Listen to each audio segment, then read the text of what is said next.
magandang gabi po sa inyong lahat, sa ating lahat. Tayo po ay tutuloy-tuloy na sa ating sorry, pag-aaral sa gabi ito. At tayo nga po ay nasa Isaiah chapter 49 verses 14 to 16. Ayan. Nawa ay malinaw ang inyong pagkakarinig. Pagka po nagputol-putol, pakibanggit lang po. Tayo ay magsimula na. So, magandang gabi, Pastor Claude and Sister Irene. Salamat sa inyong maagap na pagsama. At nandiyan na rin si Pastor Nanding. Salamat po, Pastor, sa inyong maagang pag-join sa ating talakayan sa gabi ito. Okay. So, sa pagkapasimula po natin, tayo ay sama-samang dubulog sa Panginoon. Manalangin tayo. Ama naming Diyos na dakila sa lahat. Muli po kaming nagpupuri at nagpapasalamat sa iyo sa gabing ito sa patuloy na pagsama at paggabay mo sa amin sa pag-aaral na ito. Salamat sa daily devotion, Panginoon, na patuloy naming nagagawa, nagagampanan sa kabila ng mga maraming gawain at maraming sitwasyon, ay patuloy pa rin kami, nakakapagpatuloy pa rin kami, Panginoon, sa pag-aaral. Patuloy mo kaming samahan at gabayan sa gabing ito, at ikaw ay aming matutunan at paparangalan ka namin sa pamamagitan ng pag-aaral sa mga salitang ito. Salamat, Amang Diyos. Ito po ang dalangin namin sa pangalan ng Panginoong Hesus. Amen. Okay, so, session na po, medyo inubo ako. Kung kailang magdi-discuss na, no? Saka tayo inubo. Okay, so, bago natin talakayin ang verses 14, 15, and 16, ating bigyang balik-aralan sa mandali ang tinalakay natin nung nakalipas na Sabado ang verses 12 and 13. Ang sabi sa verse 12, darating ang bayan ko buhat sa malayo, mula sa hilaga at sa kanluran, gayon din sa lupain ng Shene sa timog. So itong talatang 12 ay nagpapakita ng malawakang pagbabalik ng bayang Israel sa lugar ng kaniyang pag-aari o yung Jerusalem. Yung pagbabalik na ito ay tumutugma doon sa mga naunang talata na kung saan ipaghahanda sila ni Yahweh ng daan. At itong pagbabalik na ito ay katugma rin ng ibang talata pa rin na nagsasabing sa huling panahon ang lahat ng Israelita na napakalat sa iba't ibang lugar ay babalik sa Jerusalem at doon ay sama-samang sasamba o magpupuri sa Diyos. Nasaan man sila, nasaan mang lugar, bansa o dako, sila ay ibabalik. Ayan po. At magsama-sama doon sa lugar ng Jerusalem. Magandang gabi, Brother Edgar. Salamat po sa iyong pagsama. At sa talatang 12, tinalakay naman ang sabi dito, 13. Sabi dito, O langit, magpuri ka sa tuwa, lupa, magalak ka, gayon din kayong mga bundok, sapagkat inaaliw ni Yahweh ang kanyang hinirang sa gitna ng hirap ay kinahaghahabagan.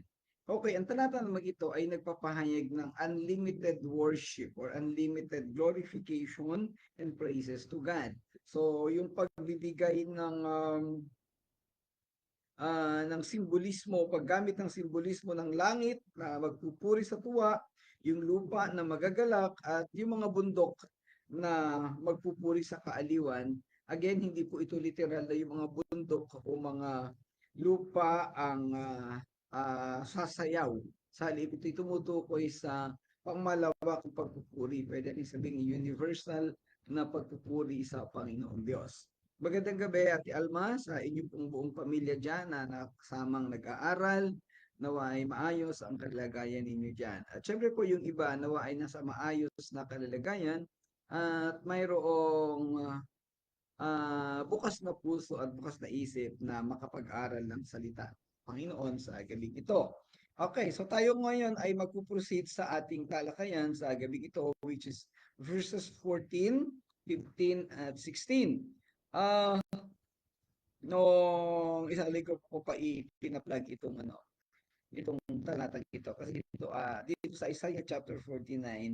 Kung meron akong actually napakaganda ng chapter 49 lahat. Pero itong talatang 14, 15 and 16 ay napakayaman, sumusukat ito sa aktual na sitwasyon ng mga lingkod ng Panginoon, ng mga pastor.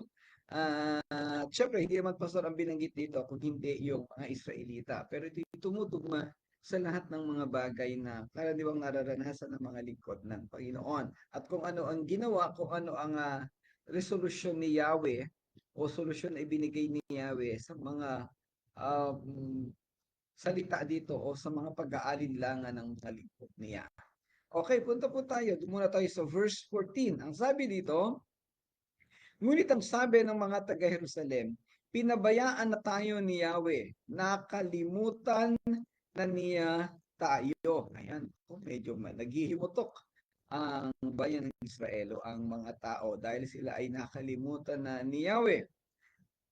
Okay, sabi doon sa English, sa King James Version, but Zion said, the Lord had forsaken me and my Lord had forgotten me.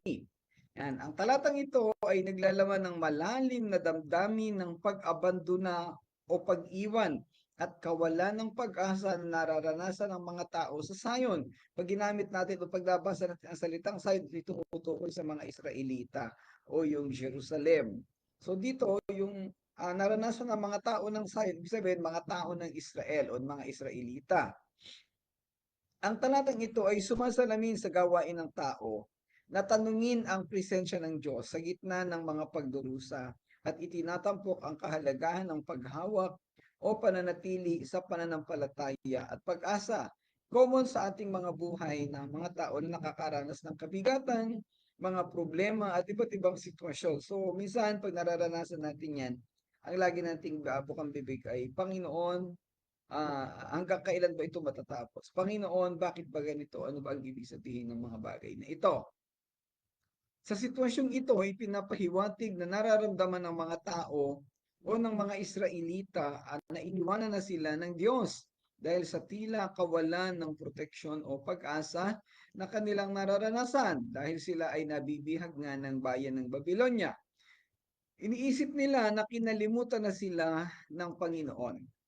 Sa huli, ang talatang ito ay nagpapaalala ng hindi natitinag na pag-ibig at katapatan ng Diyos, kahit nasa harap ng tila kawalan ng pag-asa.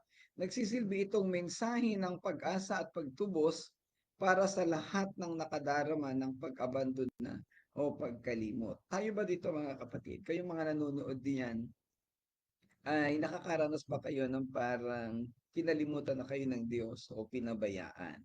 So, ito ang sagot at atin na tatalakayin sa gabing ito. Sinasakop ng talatang ito ang tema ng pag-abandona at kawalan ng pag-asa, hopelessness, na laganap sa buong aklat ni Isaiah. Ang mga Israelita ay humarap sa maraming pagsubok at kapighatian, kabilang ang pagkatapon at pagkabihag sa bayan ng Babylonia. Pakiramdam ng mga tao sa Sayon o ng mga Israelita ay iniwanan na sila ng Diyos at hindi na sila tutulungan at hindi na nila maramdaman ang presensya ng Diyos sa kanilang buhay. Nagdududa na sila sa katapatan ng Diyos. Ang kawalan ng pag-asa, ang pakiramdam ng mga tao sa talatang ito. So, kung mararamdaman natin at makikita natin yung larawan, itong mga taong ito, mga Israelita ay parang bagsak na bagsak ang mga damdamin. Yan. Sa sitwasyon ng mga Israelita nga, na nasa sitwasyon ng mapangwasak na epekto ng pagkatapon sa Babylonia, nag-iiwan ito ng resulta sa pagkawasak ng kanilang tinubuang bayan at paglilipat o pagkalat ng kanilang mga tao. Magandang gabi, Nanay Gertrudes. Salamat po. So, yung sitwasyon na nararamdaman ng Israelita, sila ay bihag at wala silang karapatang mabuhay ng malaya. Wala silang identity at yung lupain nila ay wasak. Ayan, kaya nagtatanong sila sa Diyos kung ano ang nangyari dito. Nasaan ang proteksyon ng Diyos? At malimit ay parang mga sa panahon natin ngayon, nagtatanong, nagdududa at parang sinusumbatan ang Panginoon. Ang mga damdaming ito ng pag-abandona at kawalan ng pag-asa ay mga universal na karanasan ng tao na sumasalamin sa maraming tao na humaharap sa pagsubok at paghihirap ng kanilang buhay. hindi, bagamat ang konteksto na ito ay nasa sitwasyon ng Israelita nung panahong sila'y bihag ng Babylonia. Pero again, pwede natin itong ila-ilapat, i-apply sa ating mga personal na buhay sa kasalukuyang panahon. Maraming mga tao ang humaharap sa pagsubok at paghihirap sa kanilang buhay. Ang talata ay nagsisilbing isang matinding paalala ng panloob na pakikibaka o eternal uh, para sufferings na dulot ng pakiramdam na nahiwalay sila sa Diyos o kaya ay iniwanan na sila ng Diyos at sila ay nagtatanong. Yung salitang forsaken. Ang Panginoong Hesus ay nakaramdam ng parehong pag-iwan ng Diyos sa panahong siya ay nakapako sa krus. At sinabi nga niya doon sa Mateo chapter 27 verse 46 at Marcos 15:34 ang mga katagang Diyos ko, bakit mo ako pinabayaan? My God, why had you forsaken me? Sa salita ng mga Hebreo o kaya ibang salita, ang sabi naman dito, Eloi, Eloi, lema sabachthani. Ayan, itong salitang ito ay nauugnay sa pinapahayag dito or propesya sa awit 22. So makikita natin na yung pagtatanong ng mga Israelita sa panahon ng Panginoong Hesus ay naranasan din niya na siya iiniwanan, tila baga iniwanan ng Diyos o pinabayaan. Well, alam natin na literally pinabayaan talaga ng Diyos Ama ang Panginoong Hesus para siya ay mamatay sa krus. Dahil merong napakadakilang layunin ng Diyos sa kamatayan ng Panginoong Hesus. Sa Lumang Tipan naman, sa Unang Hari, chapter 19, verse 4, si Elijah or si Elias ay nakaramdam din ng parehong bigat ng damdamin. At ang sabi niya doon sa chapter 19 verse 4 ng Unang Hari, at mag-isang pumuntas ilang. Pagkatapos ng maghapong paglalakad ay naupo siya sa lilim ng isang puno at nanalangin ng ganito, Yahweh, kunin na po ninyo ako. Ako po'y hirap na. Mabuti pa pong mamatay na ako.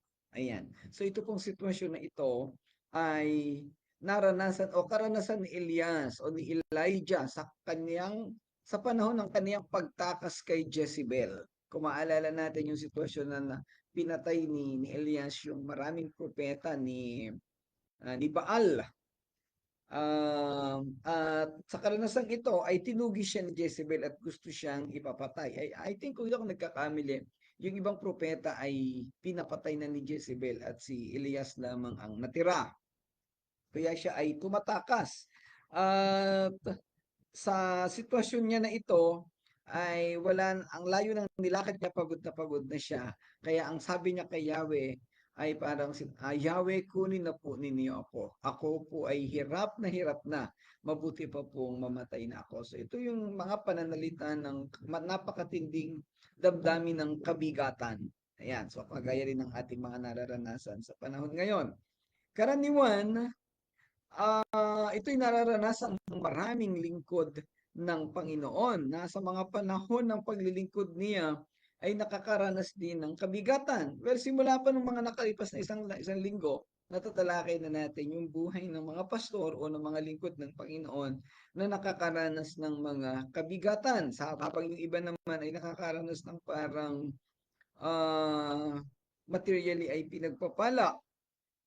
Karanawan na sa buhay ng mga pastor ang makaranas ng ganitong pag-iisa at pangungulila na parang wala nang nagsusumusuporta sa kanila. O kasama ako doon sa amin, no? At maraming pagkakataon na tinatanong namin ang Panginoon. Ako personally, sa mga nakalipas na panahon ng paglilingkod ko ay nakaranas ng mga ganitong sitwasyon ng pag-iisa o pangungulila. Iniwanan ng mga kaibigan, ng mga kamag-anak, ng ibang mga mahal sa buhay. Simula pa noong 1999 na magsimula ako maglingkod sa Panginoon.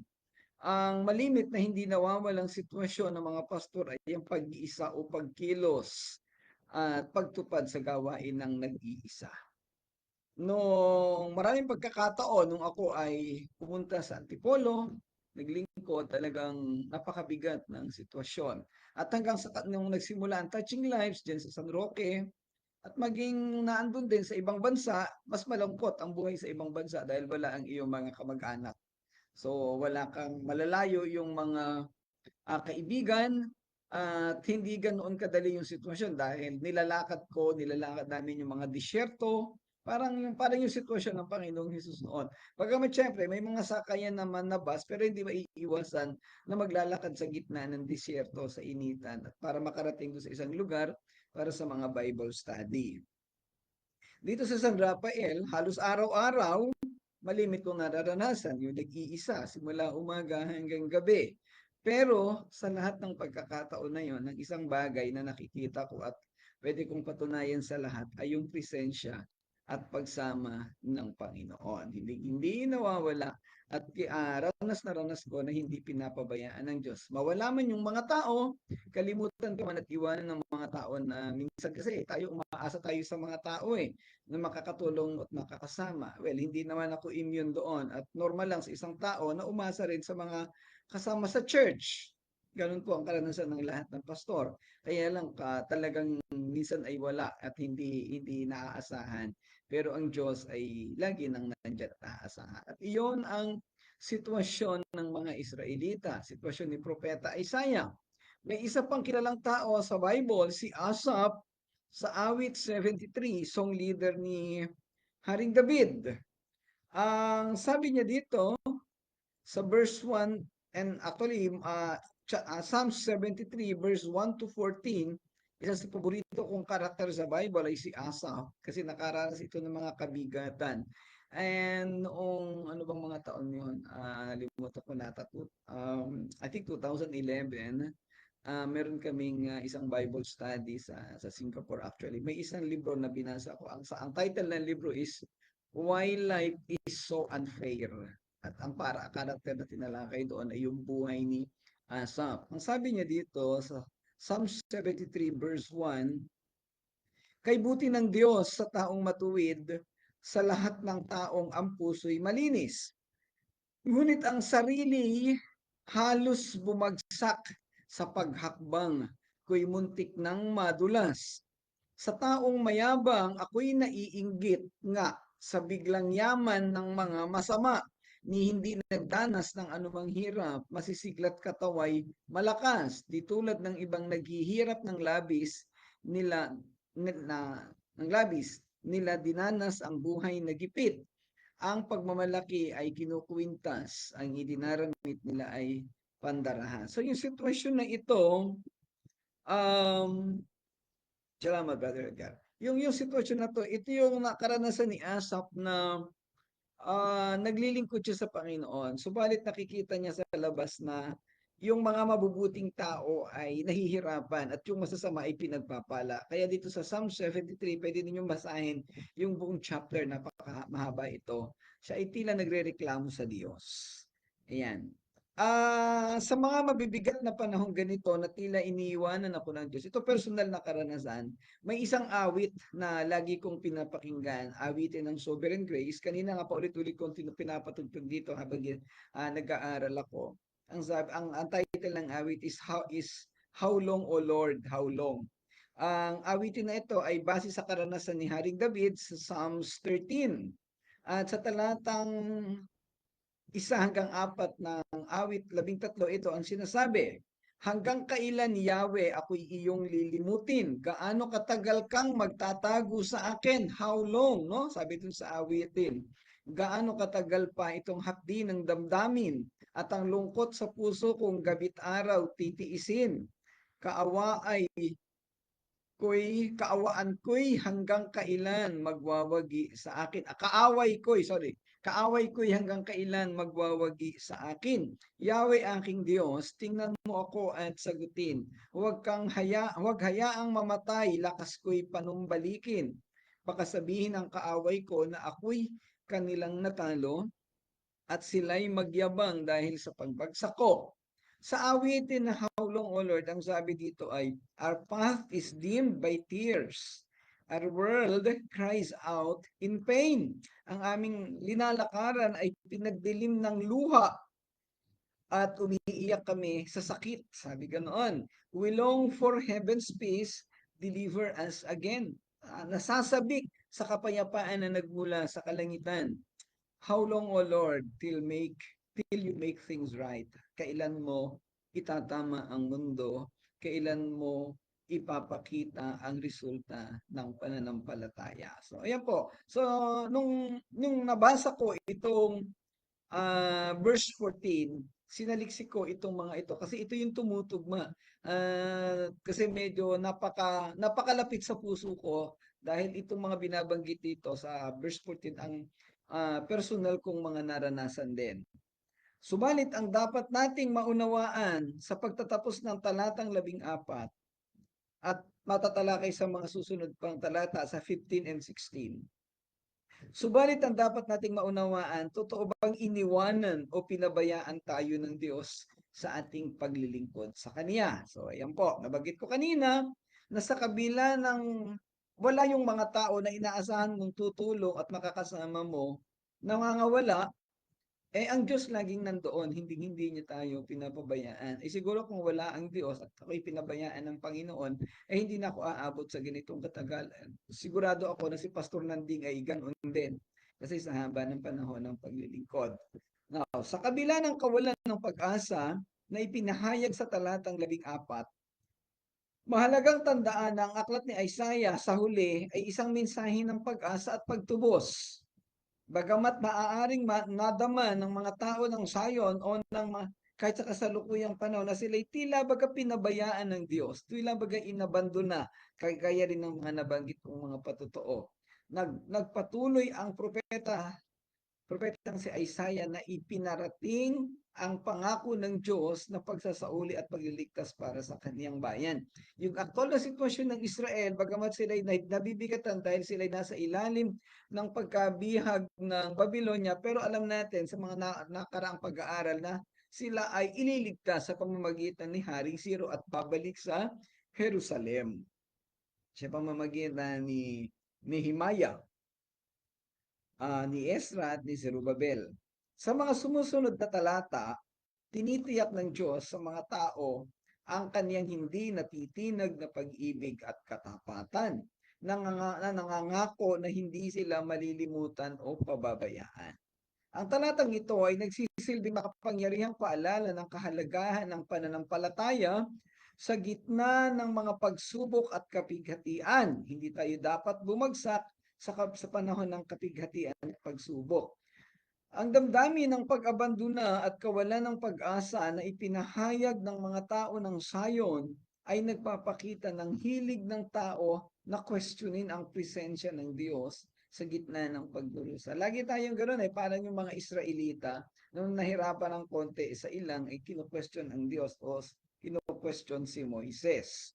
Sa mga sandaling ito ng pagdududa at kawalan ng pag-asa, tunay na nasusubok ang pananampalataya. Hinahamon tayo ng talatang 14 na magtiwala sa mga pangako ng Diyos at manatili sa pag-asa kahit na sa pinakamadilim na panahon. Hindi lang tayo umaasa, hindi lang tayo nananampalataya, tumitingin sa Diyos sa panahon na tayo ay maayos ang kalagayan sa halip sa lahat ng pagkakataon. At ang sa talatang 15, narito ang tugon ni Yahweh. Sabi niya, ang sagot ni Yahweh, malilimot kaya ng ina ang sarili niyang anak? Hindi kaya niya mahalin ang sanggol niyang iniluwal?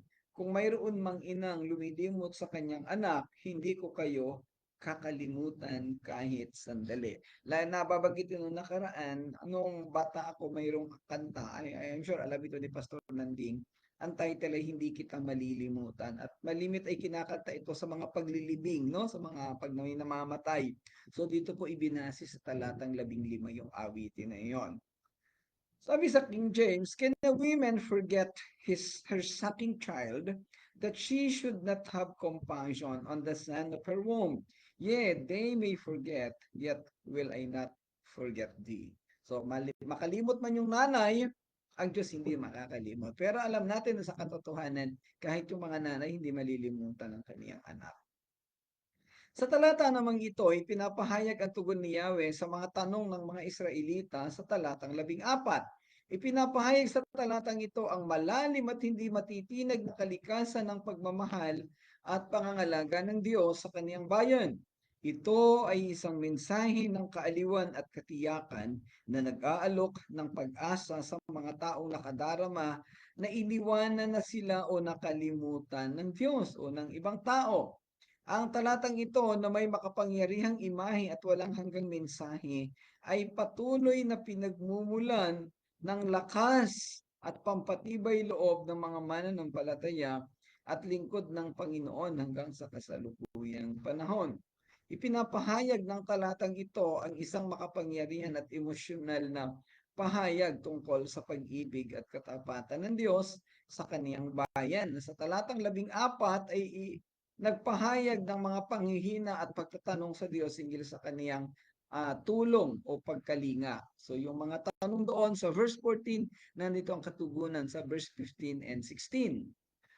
Sa talatang ito, inihambing ng Diyos ang kaniyang pagmamahal at pangangalaga sa kaniyang bayan sa pagmamahal ng isang ina sa kaniyang anak na kanyang ipinagdalang tao at iniluwal. At sabi sa King James ay pinapakain sa pamamagitan ng kaniyang dibdib.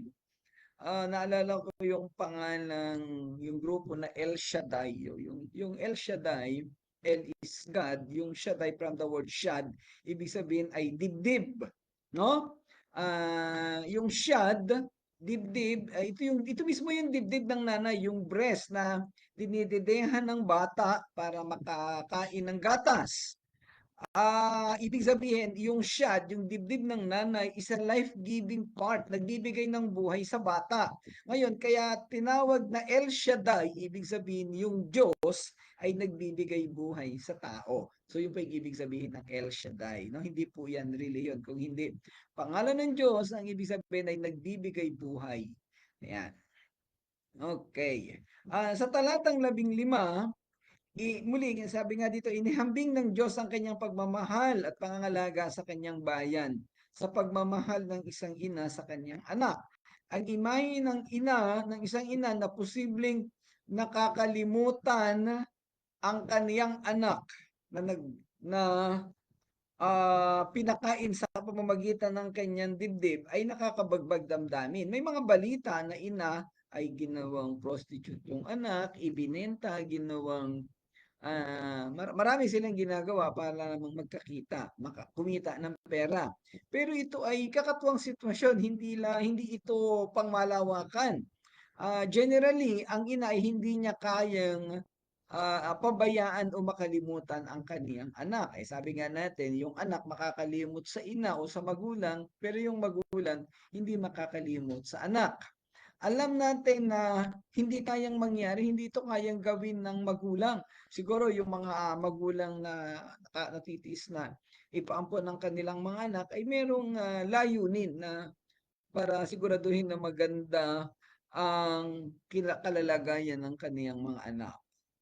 At ngayon, ang ina ang nag-aalaga sa kanyang anak mula sa kanyang sariling katawan at bumubuo sa isang malalim na ugnayan sa kanyang anak. Yung pag-breastfeed ng nanay, ito ay sinasabing nagbibigay ng malalim na relasyon sa ina at saka sa anak.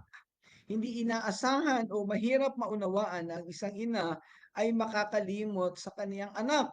Gayunpaman, sa talatang ito ay pinapahayag na kung sakaling makalimutan ng ina ang kaniyang anak, ang Diyos ay hindi niya kayang makalimutan ang kanyang anak. Kila baga sinasabi na hindi kita malilimutan anuman ang mangyari, kalimutan mo man ako o talikuran, mananatili ka sa puso ko.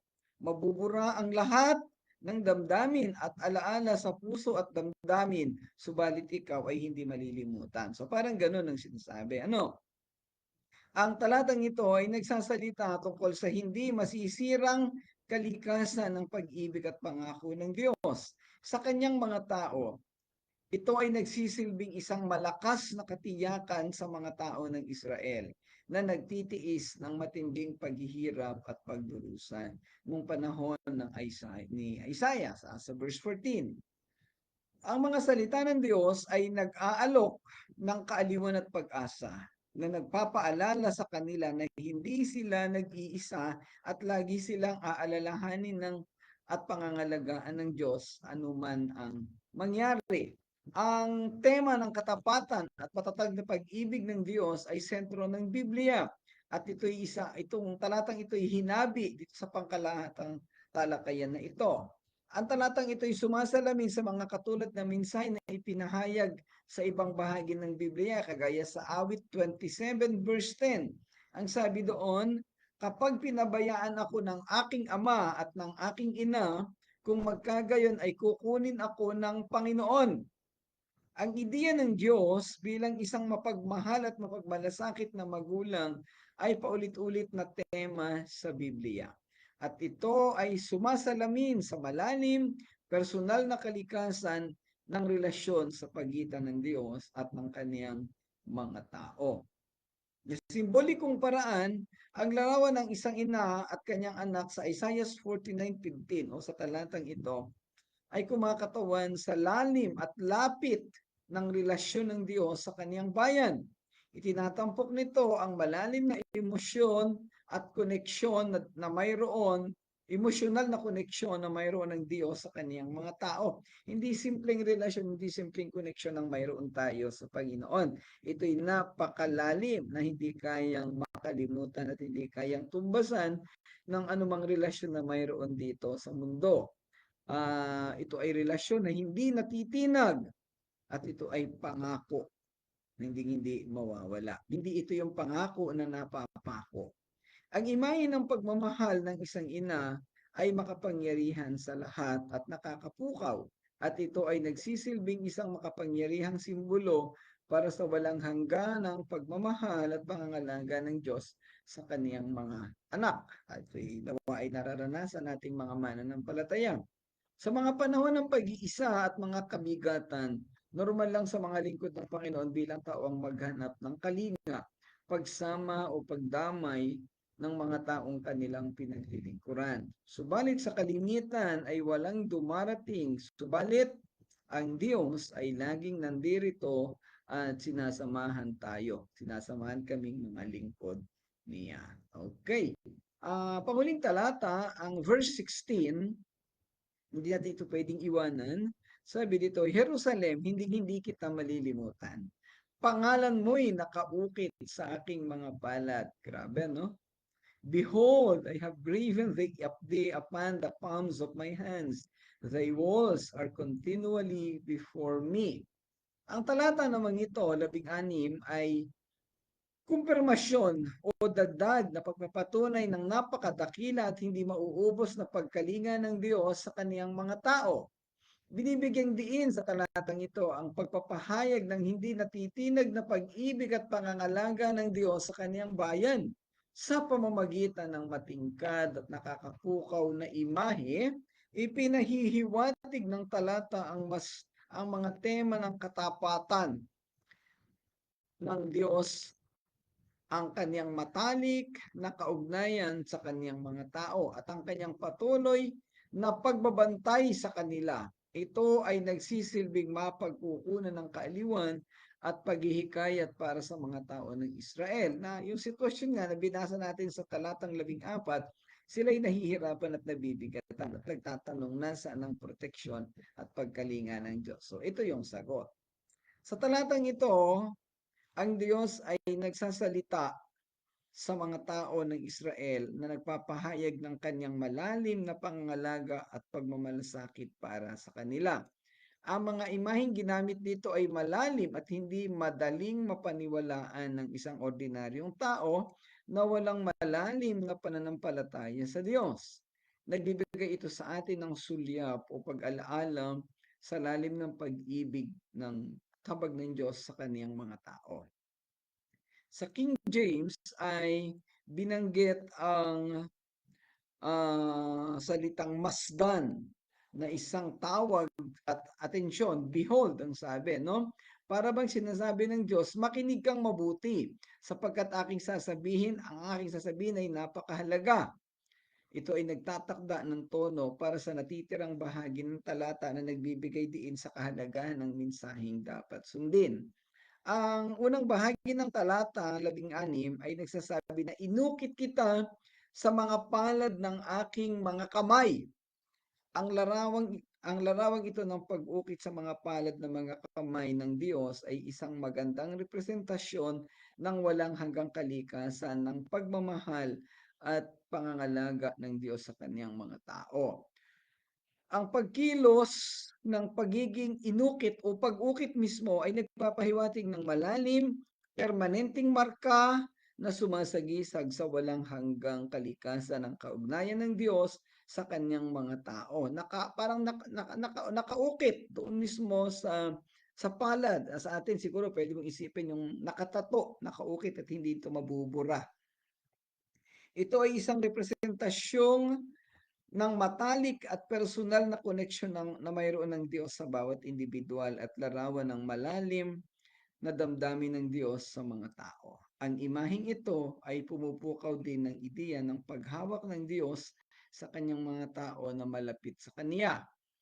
Ang salitang nakaukit o sa English ay engrave ay nangangahulugang cut into. Ibig sabihin, merong part ng laman o ng katawan na pinutol at inilagay doon yung yun ba'y picture, yun ba'y sabi dito ay pangalan, ano? Tumutukoy ito sa pagiging permanente ng pagkaukit ng pangalan ng tao sa palad ng Diyos. Eh di napakarami palang pangalan na nakalista sa kamay ng Diyos. Ano? Ayan. Sana yung pangalan nating lahat ay nakasulat doon.